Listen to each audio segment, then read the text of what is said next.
Double recording. It's like it's like when the angry lady's like, I'm gonna record you as well because you're recording me. Anyways, I have Santi here helping me out, bleeding the brakes. Look at all this air in the system. Remember, folks, the brakes cost more than the fucking car. The car actually costs more than the brakes. This is a Corolla. XRS. A fucking Corolla. XRS. A Corolla. XRS. Who the fuck is Extreme Rally Sport. Anyways, Santi did research and he said it's a 1/4-inch wrench to open this, but I was really ghetto and I didn't want to go to the store, so what I ended up doing, Hood Performance Motorsports, where you get a 6mm wrench and you grind the fucker down with a file that gives you tetanus to make it a 1/4 inch. so I had to file it down just a little bit so that I was able to get it over the bleeder valve right here. And it's like pretty much spot on, and I already managed to bleed the other side, so now I'm on this side bleeding this side. And the last pump he did had a lot of air in the system. You can see all the air right there. I'm actually bleeding them properly. If you saw Clayton's video last time, he was bleeding them half-assed. So now I'm gonna go ahead and close. I think it's already closed. Okay, it's closed. Awesome. Closed. Open. Closed. Open. I think that one's already good. Alright, closed. I'm gonna move it over to the other side.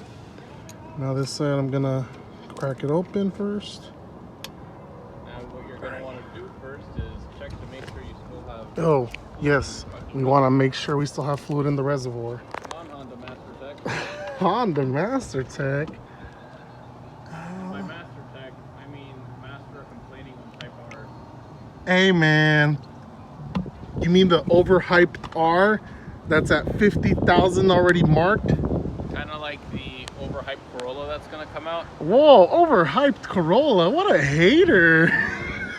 It's gonna be a fucking 3-cylinder turbo Geo Metro. All-wheel drive that the Type R wasn't. Producing same numbers, only a 3-cylinder engine. Oh, anyways. Gonna transfer this over without making a mess, hopefully. Squeeze the line really well. Let gravity take its course. Now bring it over here to this nipple. Don't want to get brake fluid on your Wilwood lettering like Clayton did on his TRD lettering. Almost wrote it off. All right, go ahead and pump. Open. Closed. Open it.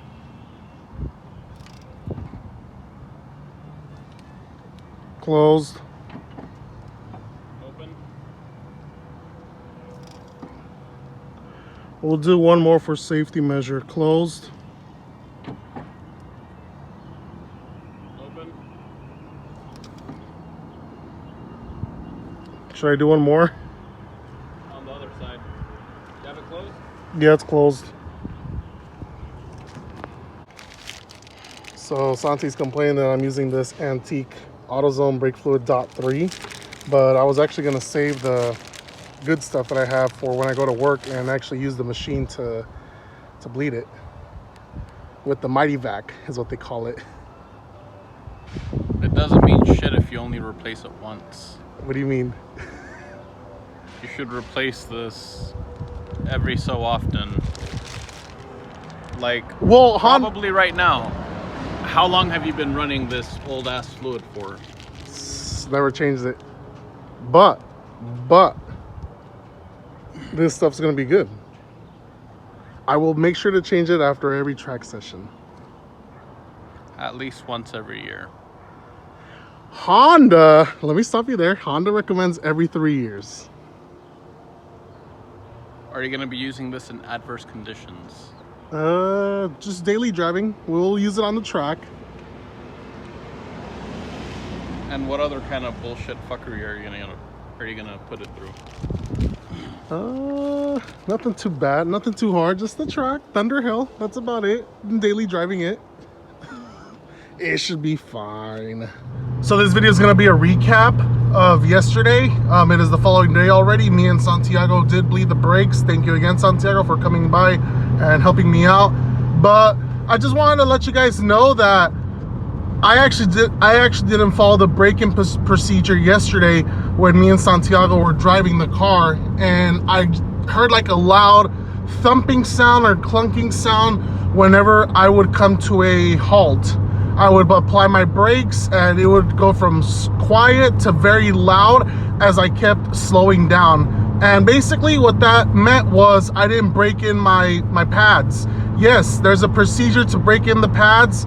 It's on the service manual that they provide, or the instruction manual that Wilwood provides you with.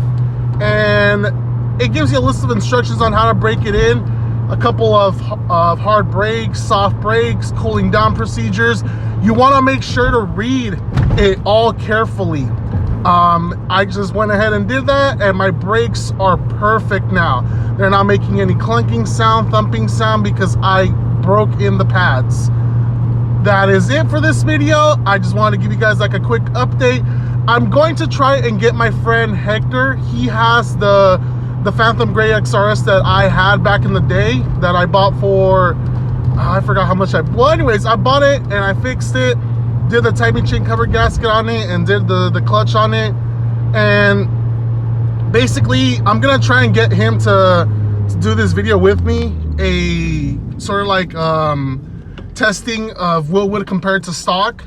And hopefully he agrees, and hopefully I could go out there with him one day, because he's 2 hours away from me in Salinas. And hopefully I could go out there with him and we could go to like an open spot and just do a couple of test brake procedures and see how much they compare different to the Wilwood to stock. But that is going to be it for this video. It's just a quick little update recap to the Wilwood big brake kit installation. I am actually happy with this big brake kit. I'm gonna go ahead and most likely purchase one for my 6th gen Celica, the V6. 7th gen's probably not gonna get it because it is an automatic and it's not my race car. It's more like just a show car, you know. I don't like racing in it. It's low and slow. It's automatic, and who knows? Maybe one day when I'm up there in the YouTube subscriber count, I'll go ahead and purchase it just to flex on people, because I'd rather flex on a big brake kit than a plastic fuel door. But anyways, thank you guys for watching. Please make sure to like, subscribe, hit that comment, hit that bell notification button. Sorry guys, I'm just too excited that I got these to work. Awesome. All right guys, see you on the next one.